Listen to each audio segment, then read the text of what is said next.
अस्सलामुअलैकुम। आप सबका खुशामदीद है टाइम लाइन्स अनटोल्ड में। जैसा कि आपने पिछले पार्ट में देखा कि तारिक बिन ज़ियाद ने कैसे जबल तारिक को अबूर किया और स्पेन की सरजमीन पर कदम रखा, मगर क्या आप आगे जानना चाहिए इस फैसला कुन जंग ने स्पेन की तकदीर ही बदल डाली।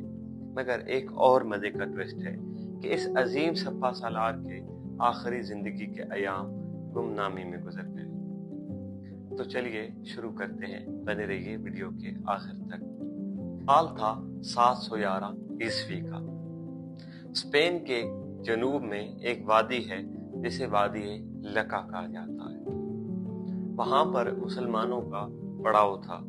मुसलमानों की तादाद 7 से 12,000 बताई जाती है और दूसरी तरफ 30 से 40,000 का रोदरिक का लश्कर था। मगर उस लश्कर में एक कमजोरी थी और वो ये थी कि उनके दरमियान काफी इख्तलाफात पैदा हो चुके थे।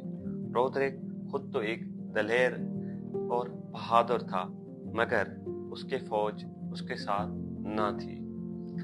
इसी बात का फायदा उठा रहा था तारिक बिन ज़ियाद।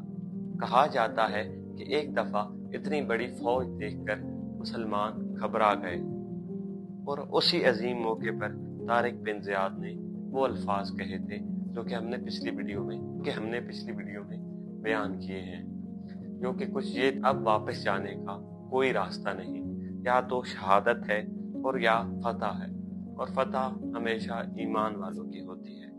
ईमान एक अजीम दौलत है, शायद आपको भी इस बात का इल्म होगा। इसी बात का फायदा उठाकर मुसलमानों ने हमला शुरू कर दिया। वो एक पहाड़ी पर मौजूद थे और चुपके चुपके से उन पर कुफ्फार पर हमला किए जा रहे थे और हर बार कुफ्फार को पसपा कर रहे थे। यही वजह थी कि कुफ्फार बहुत कमजोर पड़ चुके थे। फिर एक मौका आया कि रोदरिक के अपने ही गिरोह ने उसके साथ बगावत कर डाली और रोदरिक अकेला रह गया।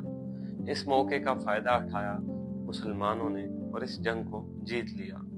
मौरखीन लिखते हैं कि रोदरिक मारा गया और कहीं कहीं पर लिखा हुआ है कि वो जंग छोड़ के भाग गया था, मगर आज तक ना उसकी लाश मिली, ना ही उसका कोई नामो निशान तारीख में मिलता है।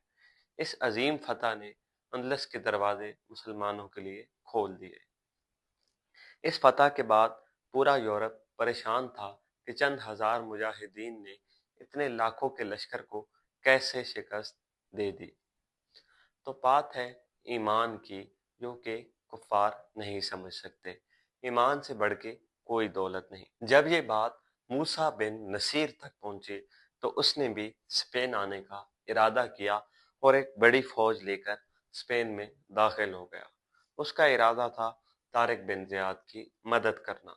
उन दोनों ने मिलकर कई फतवात लूटी, मगर एक तरफ था तारिक बिन ज़ियाद जो कि एक आज़ाद करदा गुलाम था, दूसरी तरफ था मूसा बिन नसीर जो कि एक मुअज़्ज़ज़ अरब कबीले से ताल्लुक़ रखता था। मगर जब ये बात गवर्नर वलीद बिन अब्दुल मालिक तक पहुंची तो उसने उन दोनों को दमिश्क आने का हुक्म दिया। तारिक और मूसा दोनों कई सारे खजाने लेकर दमिश्क पहुंचे, मगर उनके साथ वो सलूक ना किया गया जिसके वो हकदार थे। मूसा को एक तरफ कर दिया गया और तारिक बिन ज़ियाद को गायब कर दिया गया। ज़ियाद के बारे में कहा जाता है कि उसने जिंदगी के आखिरी साल गुमनामी में गुजारे। ये एक सोचने की बात है कि उस शख्स के साथ ऐसा सलूक किया गया जिसने अंदलस की बुनियाद रखी, मगर इंसाफ ना पा सका।